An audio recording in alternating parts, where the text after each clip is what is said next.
With the sudden death of Jerry Garcia in August 1995, the Grateful Dead's three-decade run looked to be over, but it wasn't.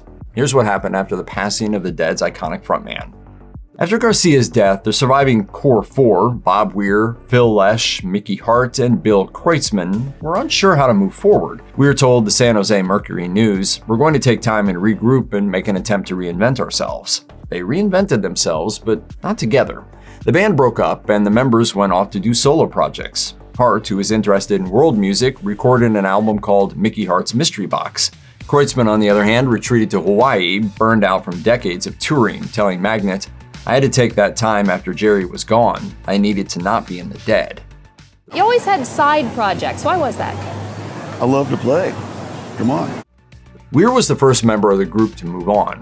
In 1995, along with bassist Rob Wasserman and drummer Jay Lane, he formed a new band, RatDog, which was just intended to be a fun side project. In a 2007 interview with The Aquarian, Weir explained, "RatDog took its time coming into being. It started as a little side duo, just as sort of a vacation from the Grateful Dead, and it has just grown and evolved from there." After the Dead disbanded, RatDog went from being Weir's side gig to his full-time job. They were on tour when Garcia died and stayed on the road through 1995. In the next few years, they continued to tour as various musicians cycled in and out. In 1999, Weir, Lane, and Wasserman hit the road as a pared-down three-piece version of RatDog under a new name, RD3, before RatDog released its first studio album, 2000's Evening Moods. It was a long time coming.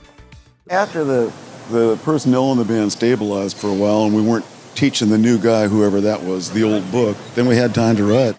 Over the years, Weir continued to perform sporadically with RatDog, but it reverted to a side gig while he focused on other projects. Wasserman left in 2003, but returned in 2013, then died in 2016 while the band was on hiatus. The break became permanent. In the summer of 1998, Weir reunited with Lesh and Hart to form a new band they called The Other Ones. They made their live debut in June, performing in a benefit for the Rainforest Action Network. Afterward, they hit the road to headline the Further Festival, an annual jam band tour established after Garcia's death. The original lineup, which also included Bruce Hornsby, as in the one from And the Range, didn't last long. Later that year, Lesh, then in his late 50s, experienced a near-fatal bout of hepatitis C. He survived thanks to a liver transplant, which literally saved his life. Kreutzmann had been asked to join the Other Ones for the 1998 Further tour, but he told the Hartford Courant, "I wasn't ready to go out."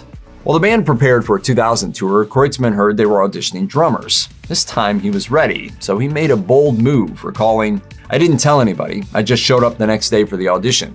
Passed it." 4 months after his transplant surgery, Lesh joined Phish guitarist Trey Anastasio and keyboardist Paige McConnell for a series of shows under the name Phil, Lesh, and Friends. The group evolved into Phil and Friends, a rotating lineup of musicians until 1999 when guitarist Warren Haynes and Jimmy Herring joined Lesh, and the roster solidified. The fact that both Lesh's band and the Other Ones were out on competing tours bothered the other surviving members of the Dead, particularly Mickey Hart. During an interview with Indie Star reporter David Lindquist, Hart declared, "He's totally alienated everyone in the band." According to The Guardian, Hart actually said, "Phil might have gotten the liver of an ass."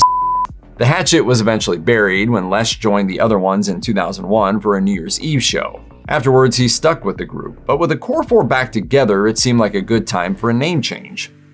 In 2003, the Other Ones became The Dead. Speaking with SF Gates, Weir explained that the name wasn't a unanimous choice, saying, "At least a couple of the guys really wanted to do it. I think it's a bit premature. I was just fine being the Other Ones. I'm clearly outvoted on this." Weir continued with a joke, saying, "As long as we're changing names, let's roll up our sleeves. I'm thinking about changing RatDog to Chew Toys." The Dead toured in 2003 and again in 2004, with the addition of Herring, Haynes, and singer Joan Osborne. Afterward, the Dead took a lengthy hiatus until they reunited to perform at a 2008 benefit for Barack Obama's presidential campaign. It went well enough that they announced plans to tour in 2009. Demand for tickets was huge. A single ticket cost nearly $100, which was a lot back then, and they were being scalped for more than $1,000. When the 2009 tour ended in July, so did that version of the Dead. But that fall, a new iteration would emerge. I was following my bliss, music. That's what I'm here for. In September 2009, Weir and Lesh joined forces in a new band called Further. They added keyboardist Jeff Comenti, guitarist John Kadlasic, and drummers Jay Lane and Joe Russo. The band was hugely popular and toured relentlessly for the next few years. Despite any misgivings the two may have had personally, when it came to music, they were surfing the same wave. Speaking with the Denver Post in 2011, Weir said, "Phil and I can hear each other thinking. That's what you get from working with somebody for a few decades." In 2013, Further announced that they'd be taking a hiatus so Weir and Lesh could focus on solo projects. A statement posted to social media read, "In the 18 years since the Grateful Dead stopped being a touring entity, Further has proven to be the longest tenured and most active band featuring 2 or more members of the Grateful Dead." 2015 marked the 50th anniversary of the formation of the Grateful Dead. To mark the occasion, Weir, Lesh, Hart, and Kreutzmann reunited for 3 anniversary shows at Chicago's Soldier Field. Fare you well, fare you well. Called Fare Thee Well, these shows also included Anastasio, who took Garcia's vocals and guitar solos. Weir explained to Rolling Stone, "He's the guy. There are a couple of other guitarists who might be able to handle that load, and one of the guitarists we considered is real good but doesn't sing. Trey really does the whole thing." To say that interest was high was an understatement. When all 3 shows sold out, 2 extra warm-up concerts were added in Santa Clara, California.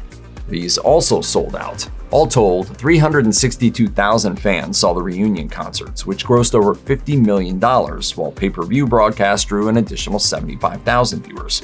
Weir thought the band's performance was uneven, though, because they were out of practice. He told the Chicago Tribune, "We hadn't been on tour. We'd done a couple of warm-up dates, and that was it. I kind of lament not having put in more rehearsal time for the Fare Thee Well shows, but it just wasn't possible given everybody's schedules." Given the success of the Fare Thee Well shows and Weir's belief that the band could have done better had they been better rehearsed, the band began to kick around the idea of going back on the road. But with Anastasio committed to Phish, they were going to need a new guitar wizard. The final piece of the puzzle fit into place when John Mayer was invited by producer Don Was to meet with Weir and Hart. Mayer, who had recently discovered the Grateful Dead on Spotify and had started to immerse himself in their music, jumped at the opportunity. In a 2015 conversation with Billboard, he recalled, "I couldn't resist, and I sat down and sort of professed my love. I told them how this music had hit me.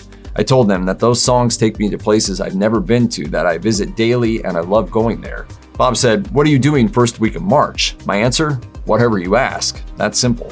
When they got together and jammed, Weir quickly realized that Mayer was the perfect fit, and Dead & Company was born. Mayer joined the band on its maiden tour, and over the next decade, Mayer and Weir played together in 10 more Dead & Company tours. If you've been paying attention, and I'm sure you were, you noticed that the lineup of guitars after Jerry Garcia has been nothing short of outstanding. Trey and Warren Haynes are among the finest out there, and John Mayer might be remembered for his early 2000s popish songs, but as a guitarist, he's severely underrated. Weir loved playing to huge, enthusiastic crowds, so just like he had years earlier, Weir was looking for a side project he could throw himself into when Dead & Company wasn't on the road. In 2018, he decided to form a new trio with Don Was on stand-up bass and drummer Jay Lane. Called Wolf Brothers, this new group played stripped-down, jazz-inflected versions of Grateful Dead songs and performed regularly for the next few years. Meanwhile, Hart and Kreutzmann came and went from Dead & Company, with Kreutzmann dropping out of a 2023 tour amid murky circumstances. He later returned to the scene by resurrecting his own group, Billy and the Kids, which he'd initially formed in 2014. Meanwhile, Lesh continued to mount successful Phil and Friends shows, often performing at his own California venue, Terrapin Crossroads. He was forced to cancel some shows to undergo treatment for bladder cancer, but he eventually returned to the stage. In 2023, Phil and Friends delivered its 100th performance. Since launching in 2015, Dead & Company has been massively successful, bringing in millions of dollars over 10 lengthy tours. In 2023, the band embarked on a farewell tour, which ended up raking in nearly $115 million. But that farewell wasn't final. In 2024, the group did a 30-show residency at the Sphere in Las Vegas, reportedly earning more than $130 million from those dates alone. Dead & Company returned to the Sphere in 2025 for a second residency, this one featuring 18 shows to celebrate the act's 10th anniversary. Over the years, with Weir and Mayer leading Dead & Company, the band expanded its repertoire, delving deep into the Grateful Dead's catalog to resurrect its most underrated songs. Dead & Company played their final shows in 2025 with a 3-night run in San Francisco, the city where it all began. As bandmates, Weir and Mayer developed a musical kinship that resembled the one Weir had with Garcia. Speaking with Guitar World in 2025, Mayer shared, "I feel like the two of us now have a very deep relationship, almost like a telepathic relationship. I know where I stand with him in the best of ways. He knows where he stands with me in the best of ways, and we don't have to talk about it." Lesh died in October 2024 at age 84. His loss slammed the brakes on another planned reunion of the Core 4, set to commemorate the band's 60th anniversary. When the Grateful Dead was honored by the Kennedy Center just weeks after Lesh passed, Weir and Kreutzmann talked about those tour plans. In a CBS Mornings appearance, Kreutzmann shared, "I was hoping that we could play with him again one more time. That was my sadness on that one, because I know he wanted to play with us again too." Meanwhile, Lesh's son, Graham Lesh, has kept the jam band tradition going as Graham Lesh and Friends, continuing to celebrate the music of the Grateful Dead. After Dead & Company played its final show in the summer of 2025, Weir planned to tour with Wolf Brothers and was planning to pursue his passion of performing with symphony orchestras. In a March 2025 interview with Rolling Stone, Weir explained, "That's what I do. That's what I'm here for." Otherwise, Weir was content to go with the flow, sharing, "I've never made plans, and I'm not about to because I'm too damn busy doing other stuff, trying to get the sound right, trying to get the right chords, trying to get the right words. Making plans seems like a waste of time, because nothing ever works out like you expected it to, no matter who you are. So why bother?" The only kind of plans we ever made were like going to Egypt and playing under the pyramids. Those are the only kind of plans we ever started out with. And we actually got around to it.